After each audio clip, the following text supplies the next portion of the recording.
Dans le quartier latin, au cœur de Paris, se dressait un hôtel particulier oublié, enveloppé d'un silence étrange. La bâtisse, dissimulée derrière une grille de fer rouillé, semblait étrangère au reste du quartier animé. Ses fenêtres, obstruées par des planches, ressemblaient à des orbites vides, et ses murs, noircis par les intempéries, se couvraient de mousse et de fissures. Les rares passants qui osaient tourner la tête verraient presser instinctivement le pas. On la surnommait la maison aux fenêtres mortes. Autrefois, elle appartenait à Arnaud Delacroix, un collectionneur dont la réputation n'était faite que de murmures. On racontait qu'il voyageait à travers le monde entier pour acquérir des objets rares, mais surtout se charger de rumeurs de malédiction. Dans son cabinet, il rassemblait statuettes anciennes, manuscrits interdits et surtout un miroir imposant, entouré d'un cadre en bois noir gravé de symboles étranges.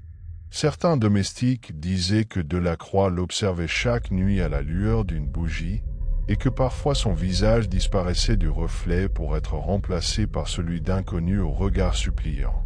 La légende s'était figée ainsi. Ce miroir ne reflétait pas seulement, il ouvrait. Après sa mort, la maison resta inhabitée. Les héritiers refusèrent de s'y installer. Même quand le prix chuta, personne n'osa l'acheter. Héloïse Martin, étudiante à la Sorbonne, n'était pas comme les autres. Tandis que ses camarades se consacraient au café et aux cours, elle explorait les librairies poussiéreuses à la recherche d'ouvrages ésotériques. Elle rêvait de prouver qu'il existait encore, derrière la réalité, des mondes interdits. Un soir d'hiver, lors d'un cours sur le Paris du XIXe siècle, son professeur mentionna la maison Delacroix. Il parla du miroir comme d'une simple légende. Ces paroles, pourtant, se gravèrent dans l'esprit d'Héloïse. Les semaines passèrent, et son obsession grandit. Elle consulta de vieux journaux, découvrit le nom de Delacroix dans plusieurs catalogues d'objets disparus. Peu à peu, l'idée s'imposa. Il fallait qu'elle voie ce miroir de ses propres yeux. Une nuit de brouillard, Héloïse franchit le portail rouillé. Le grincement aigu résonna dans la rue silencieuse. Elle poussa la lourde porte du manoir. L'air à l'intérieur était dense, saturé de poussière. Chaque pas faisait gémir le parquet. La lumière de la lune filtrait à peine par les interstices des volets.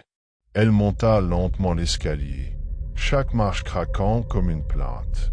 Arrivée au deuxième étage, elle trouva une porte massive. Derrière, elle le savait, se trouvait l'objet de sa quête. La chambre était glaciale. Contre le mur se dressait le miroir, presque jusqu'au plafond. La flamme de la bougie qu'elle venait d'allumer tremblait et se reflétait dans le verre. Son visage apparut, pâle et crispé.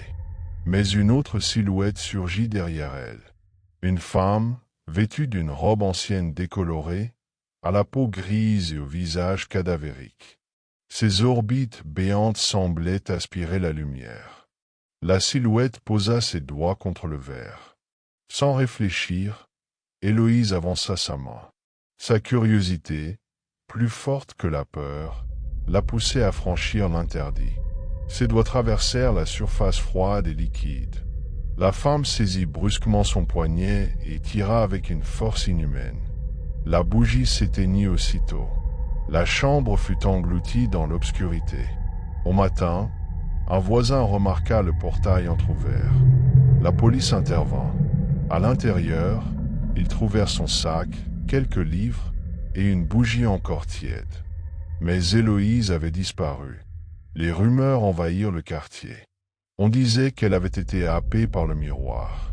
Certains passants juraient avoir vu son ombre derrière les fenêtres murées. D'autres prétendaient que, la nuit, leur propre reflet apparaissait dans le miroir, même sans y entrer. Quelques semaines plus tard, rongé par la culpabilité, le professeur osa entrer lui-même. Il monta les marches en tremblant et pénétra dans la chambre.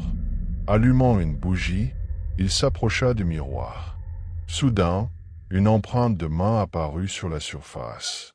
Puis son reflet se mit à sourire, tandis que lui restait figé.